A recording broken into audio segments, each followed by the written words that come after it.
जनसंख्या नियंत्रण कानून पर स्वामी जितेंद्रानंद सरस्वती की ओर से दाखिल याचिका पर आज सुप्रीम कोर्ट ने केंद्र सरकार को नोटिस जारी कर दिया। क्यों जरूरी है जनसंख्या नियंत्रण कानून, उस बारे में बात करने के लिए हमारे साथ सुप्रीम कोर्ट के अधिवक्ता अश्विनी दुबे जी हैं। दुबे जी, ये जनसंख्या नियंत्रण कानून पर आज नोटिस जारी हो गया।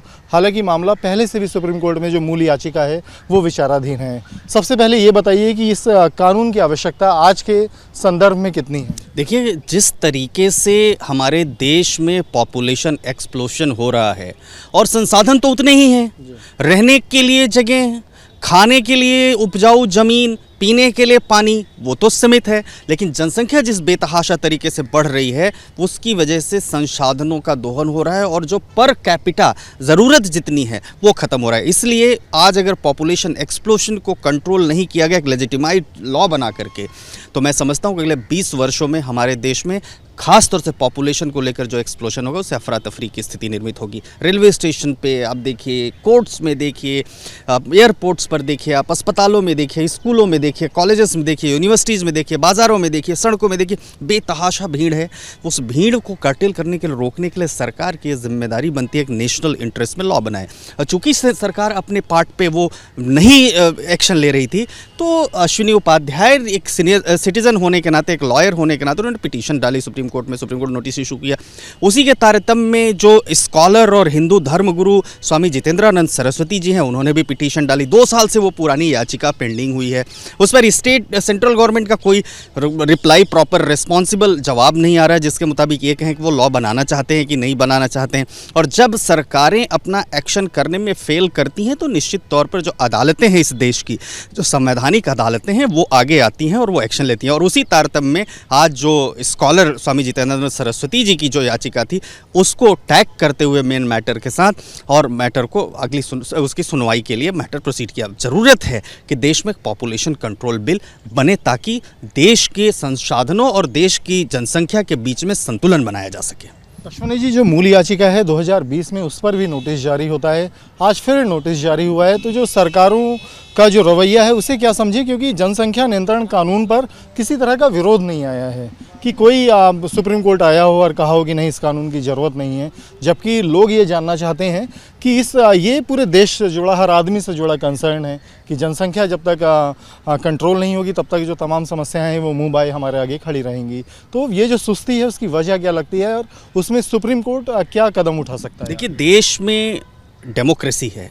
डेमोक्रेसी में जो इलेक्टोरल है उसकी जो पूरी पॉलिटिक्स और उसका जो पूरा सिस्टम है वो जनता के बीच में है। अपीजमेंट की पॉलिटिक्स के लिए, विभिन्न धर्म के लोगों को ल्योर करने के लिए तमाम पॉलिटिकल पार्टी जैसा कहती हैं जनसंख्या नियंत्रण कानून अगर आप लाएंगे तो आप हमारे जो पर्सनल लॉज हैं उनको कर्टेल करने की कोशिश करते हैं। तो ऐसा नहीं है कि स्टेटमेंट्स नहीं आए, राज्य सरकारों के स्टेटमेंट नहीं आए, या जो लोग पॉलिटिकल, जो caste based, religion based politics करते हैं उनके स्टेटमेंट्स नहीं। स्टेटमेंट्स बहुत सारे लोगों के आए, परंतु सरकार की तरफ से पॉपुलेशन कंट्रोल बिल को लेकर के जो मंशा है, मंशा ये दिखाने की कि क्या वो ये चाहते हैं, क्योंकि अल्टीमेटली लॉ इसमें सेंट्रल गवर्नमेंट को बनाना है। अगर स्टेट गवर्नमेंट बनाती भी है तो पूरे देश के लिए कानून बनाए, वो उसका कन्फाइंड होगा उस स्टेट तक। पूरे देश के लिए कानून बनाने के लिए ज़रूरत है कि वो पार्लियामेंट उसको लेजिस्लेट करे, और पार्लियामेंट का जब तक स्टैंड, सेंट्रल गवर्नमेंट का स्टैंड, यहाँ पर मिनिस्ट्री ऑफ लॉ जस्टिस का स्टैंड जब तक क्लियर नहीं होगा तब तक देश में कानून नहीं बने। इसलिए ज़रूरत है कि कानून बने। अब सुप्रीम कोर्ट की रही बात रोल की, सुप्रीम कोर्ट हमेशा से केशवानंद भारती से लेकर गोकलनाथ से लेकर आज तक अब जितने भी लैंडमार्क जजमेंट हैं उनमें देखिए हमेशा से संविधान के संरक्षक के रूप में सामने आया है। और मैं समझता हूं कि जनसंख्या नियंत्रण कानून को लेकर के जिस समय संविधान सभा की बैठक की चली उस समय भी चर्चा हुई। यूनिफॉर्म सिविल कोड और जनसंख्या नियंत्रण कानून 2 ऐसे वरींग मुद्दे हैं जिन पर बहस भी होनी चाहिए, जिन पर कानून भी बनना चाहिए, परंतु आज तक सरकारें नहीं बने। और इसलिए मैं समझता हूँ कि अश्विनी उपाध्याय जी की जो पिटीशन है, उसमें मैं एडवोकेट ऑन रिकॉर्ड मैं ही हूँ, जो पिटीशन यहाँ पर आई तो ऑनरेबल कोर्ट को भी उसमें लगा। देखिए, बहुत सारे केसेस में जस्टिस बोबडे ने एक बार आर्ग्यूमेंट सुनते हुए कहा था कि गोवा एक ऐसा शाइनिंग एग्जाम्पल है देश का जहां यूनिफॉर्म सिविल कोड पिछले 2 दशक से ज़्यादा समय से बहुत इफेक्टिवली चल रहा है। तो अगर वो वहां पर यूनिफॉर्म सिविल कोड, भाई यूनिफॉर्म सिविल कोड लाते हैं तो आप रिलीजन के बजाय कॉन्स्टिट्यूशन को सुप्रीम करते हैं, आप सिटीजन की जो प्रायोरिटीज़ है उसको आप होल्ड करते हैं बताया कि बजाय के रिलीजियस प्रायोरिटीज़ को आप होल्ड करने के।